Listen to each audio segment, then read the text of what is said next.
네, 구민의 증인 안에 계시죠?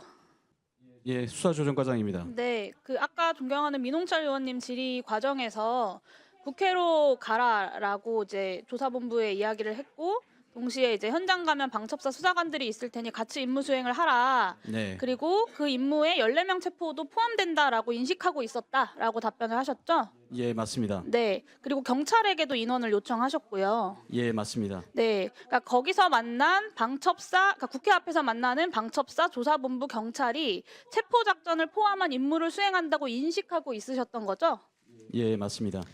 네, 그 12월 3일 밤에 이현일 국수본 수사기획과장과 몇 차례 통화를 하셨습니다. 맞죠? 예, 맞습니다. 네, 12월 3일 23시 52분에 이현일 국수본 수사기획과장과의 통화에서 방첩사, 경찰, 군사경찰을 한 팀으로 체포조 편성해야 되니 되는 대로 경찰을 국회로 보내달라. 이재명, 한동훈 체포조다라고 요청하신 바 있습니까? 예, 그렇습니다. 네. 그런데 증인과 통화했던 이현일 계장은 방첩사에서 국회 쪽으로 출동을 가는데 체포 인력이 온다. 현장이 혼란스러우니까 길 안내를 위한 인력이 필요하다라는 요청을 받았다고 증언을 합니다. 이 증언이 증인이 한 말과 정확히 일치합니까? 일치하지 않습니다. 어떤 부분이 일치하지 않죠?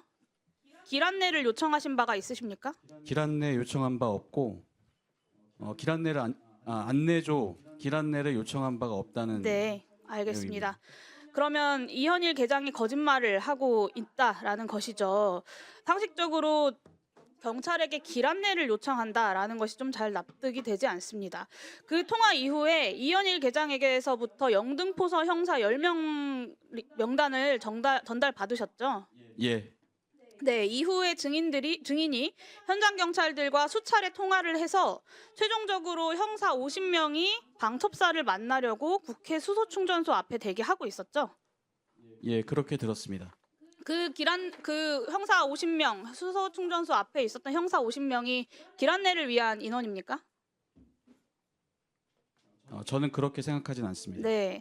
사실 두세 명도 아니고 50명이 한 번에 움직여서 길 안내를 한다고 하면 그건 길 안내가 아니라 행진이 될 텐데요.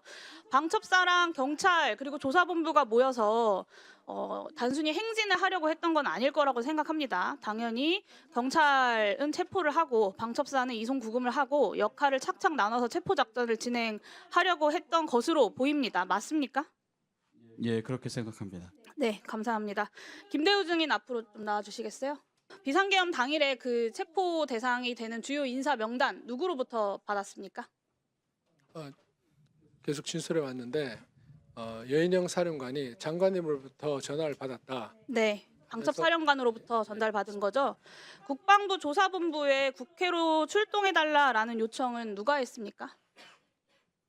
국방부 조사본부로 출동해 달라는 얘기는 사실은 국방부 조사본부로 그러면 수사관들을 보내달라, 체포조를 보내달라라는 요청은 누가 그것은 했습니까?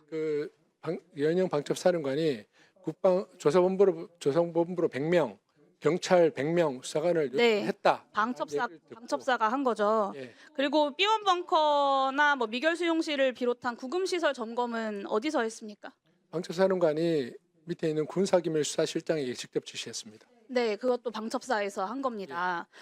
체포하라고 지시한 적 없다. 직접 가서 체포하는 건 절대 안 된다라고 했다라고 이제 지난번에 증인이 국회에서 증언을 하셨어요. 용어가 그렇다는 말씀. 네, 저는 그 증언이 위증이라고 생각하지는 않습니다.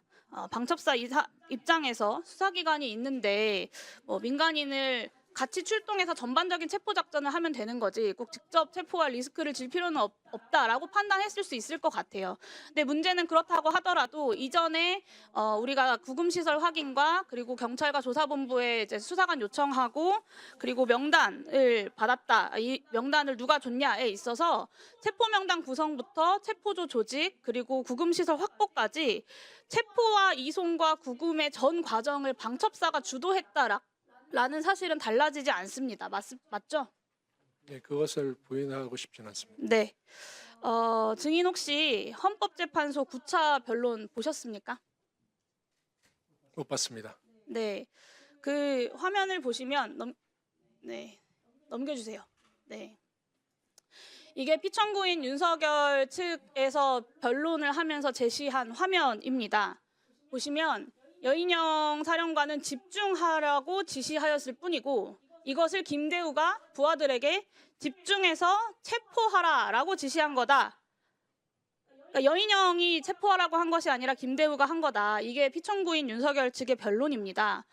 증인이 이곳에 나와서 체포라는 말을 쓴 적이 없다라고 하는 구체적인 단어를 가지고 사령관의 어떤 빠져나갈 수 있는 여러 가지 장치들을 이야기해주는 동안 피청구인 윤석열과 여인영 전 사령관은 김대우 증인을 내쳐서라도 본인들이 살 궁리를 하고 있는 거예요. 근데도 증인은 여전히 여인영 전 사령관은 체포 지시를 한 적이 없고 내가 체포 지시로 이해했을 뿐이다라고 하는 기존의 증언 계속해서 유지하시겠습니까? 제가 분명히 지시받은 것은 잡아서 수방사로 이송시켜라라는 지시였고 지금 그거에 대해서 이해하시는 거는 의원님께서 이해하시는 부분은 또 그게 맞을 수 있다고 생각이 듭니다. 전반적인 예, 체포 작전을 방첩사가 주도했다. 그 여인영 사령관이 잡아서라는 의미가 그 체포가 있는지 없는지 그것을 제가 여인영 사령관의 생각과 판단이었기 때문에 그걸 정확하게 제가 짚을 수는 없을 것 같은데 제가 한 말씀 드리자면 그 당시 상황에 위급한 상황에서 제가 어떤 여러 가지 모호한 지시를 했습니다. 체포가 아니라 체포해서는 안 된다. 우리는 이송만 하는 것이다. 그리고 이송만 해서 단순히 대기만 일단 먼저 해라라는 여러 가지 지시들이 어쩌면 그 출동한 수사관들을 보호하기 위해서 어떤 다칠 걸 우려해서 네. 할 수 있었던 어떻게 보면 복정과 항명의 경계선을 오가면서 취할 수 있었던 최선의 조치였다는 말씀을 그 드리고 싶습니다. 증언이 저는 거짓말이라고 생각하진 않지만 그 증언이 사실이라고 한다 하더라도 방첩사가 정치인 체포 작전을 총괄하고 주도했다라고 하는 사실은 변하지 않는다라고 말씀드렸고 아까 의원님께서 앞서서 제가 좀 전에 질의할 때 그렇게 생각한다라고 답변을 하셨잖아요. 네, 뭐 그 정치인을 체포한다는 용어 자체가 좀 그랬고 저는 명단 자체가 계엄 사범으로 인식을 했었습니다. 체포해서 국회 기능을 마비시키는 것은 그거 자체로가 중차대한 국헌 문란이고 내란죄 구성의 핵심입니다.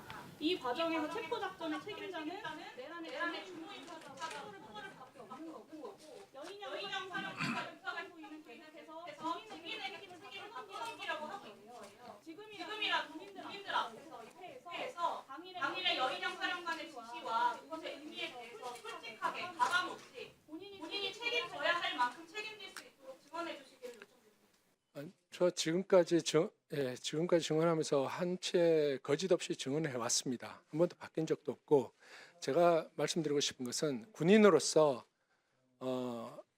대통령님께서 방송에서 비상계엄을 선포하셨고 그런 합법처럼 여겨지는 아주 긴급한 상황이었습니다. 그런 상황에서 당황할 수밖에 없는 명령이 떨어졌고 거기에서 제가 취할 수 있는 어떻게 보면 좀 전에 말씀드렸다시피 복정과 항명의 경계선에서 제가 취할 수 있는 최선의 행동을 취했다고 저는 생각하고 있습니다.